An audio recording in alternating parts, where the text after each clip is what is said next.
dhammaan daawadayaal inta nagala xidhan page-ka nagala socota Somaliland Geological Consultancy maanta waxaan la joogaa khabiir weyn oo dhinaca macdanta waa anigu Yaasiina oo la joogo مولد أحمد إسماعيل أو كنت غصي معدن تاني بدلنا كسر شقيني مولد أيها حنا محيي وكبر ويان وكبر ها قيبته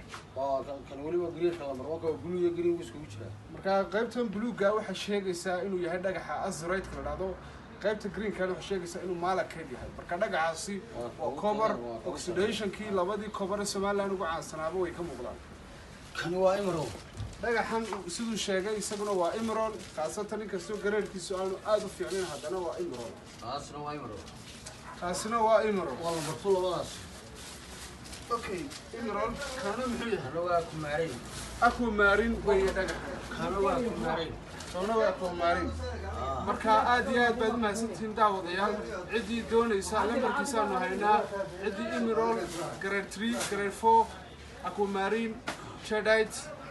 maxay tolay Bridgetide cidii doonaysa Topaz